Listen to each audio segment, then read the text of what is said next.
බොහෝම ඉස්සර කාලෙක සීතල සුළඟින් පිරිපුන් ලස්සන ගමක මේ කතාව සිද්ධ වුණා. මේ ගෙදර හිටියා කිරිහාමි. අහිංසකයි. ඒත් ටිකක් මෝඩයි. ඔහු තමයි පුංචි දරුවාව බලාගත්තේ. දිනක් දරුවා නාවල ඉවර වෙලා දියත් එක්ක සෙල්ලම් කරන්න පටන් ගත්තා. දරුවා බලා ගන්න. හොඳයි මව.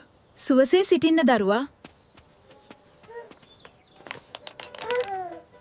කිරිහාමි ගන්න උත්සාහ කළා. ඒත් දරුවා එන්න කැමති වුණේ නැහැ. තෙහෙනම් දිය හලන්න කියලා ඇය කෑ ගැහුවා. ඒත් කිරිහාමිට ඒක තේරුනේ වැරදි විදිහට. දරුවත් එක්කද දිය හලන්නේ. නිකන් ඉන්නවා. මන් දන්නවා. එකපාරටම දරුවා බිමට වැටුණා.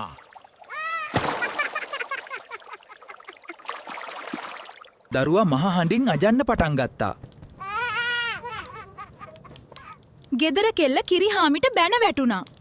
මොකද්ද සිද්ධ වුනේ? කියන්න. ඔයා කරපු දේ මට තේරෙන්නේ නැහැ. ඒක මගේ අතින් වුණ දෙයක් නෙමෙයි. මම නෙමෙයි ඒක කළේ. බොරු කියන්න එපා. ඔයා තමයි ඒක කළේ. ඔයා මට කවදාවත් ඇත්ත කියන්නේ නැහැ.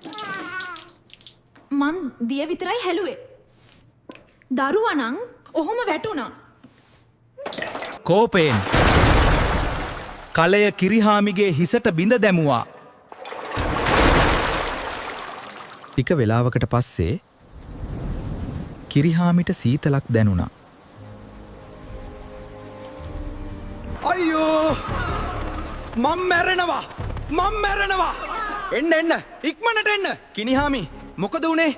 He fell to the ground Hurt to ground. and remained as if dead. ඔහු බිම වැටි මලා වගේම හිටියා. Taman දුන්නා පහර මතක් වෙලා.